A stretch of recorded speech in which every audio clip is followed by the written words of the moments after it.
Hey guys, and welcome back. So today we're making one of my favorite recipes, which is crunchy oven baked potatoes. So you're going to start off by peeling your potatoes. Now I peeled 8 large potatoes. Obviously this will vary depending on how large your family is. For me now we are 6 people in the household, so that's why I peeled 8. I do recommend for you guys that have never made oven baked potatoes before to try to also make this recipe but with the skin of your potatoes. It will give you a different texture, a different flavor. I find that it's really nice even with the skin on. Obviously, peeling the skin off like what I'm doing now does take away some vitamins and minerals that are in potatoes. But I did this out of convenience because obviously when you are using the skin to eat, you have to clean it very well, so there's no sand left on the potatoes, so you won't end up eating sand. Then we're going to cut up our potatoes. So I recommend that you guys cut them in half, then in half again, and then cut them into cubes. Why am I telling you how to cut potatoes? I know most of you will know how to cut a potato, but I'm telling you because the consistency of making sure all the pieces that you cut are around about the same size makes a big difference when you're cooking any dish. And in this case, you'll see the bigger pieces didn't turn out as crunchy as the smaller pieces. And also it changes cooking time because the small pieces will burn if you wait for the bigger pieces to cook right.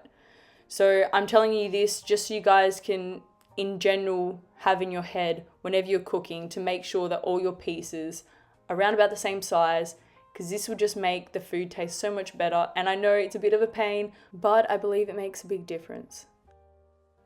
Now we're going to boil our potatoes. So we're going to fill up our pot with water. Then we're going to put it on the stove on high heat and we're going to wait until the water starts boiling. Now here's a good time to preheat your oven to 200 degrees Celsius. Once our water has started boiling, you are going to get a fork and you're going to pierce the potato. If the potato is still hard and you can't pierce it with a fork, it means it's not ready, so leave it for around about another 5 minutes before checking on it again. If you do pierce the potato and it doesn't crumble, it's still hard in its form, that is what you want, that is ideal. If it does start falling apart, it just means that you've left it a bit too long. But if you do my method of once it starts boiling, you pierce it straight away and you leave it for around about another 5 minutes. If it's not ready, it won't hit that stage where it's overboiled.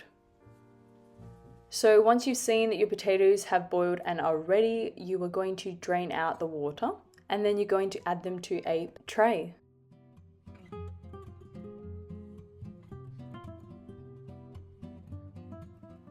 Now once you've added your potatoes to the tray, you're going to give your tray a little shake, just spread out your potatoes. Then you're going to add your seasonings. You guys can add whatever seasonings you guys want.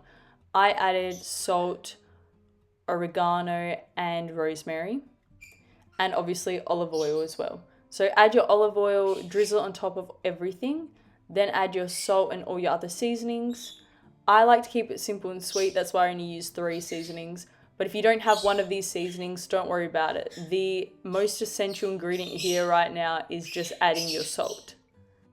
Then you're going to add your potatoes to your preheated oven that was preheated to 200 degrees Celsius, and you're going to bake your potatoes in there from anywhere from about 40 minutes to an hour.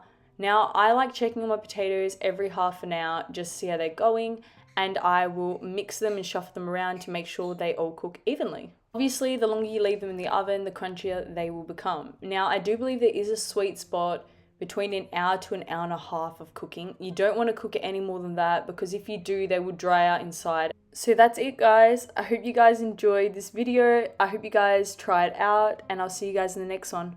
Bye!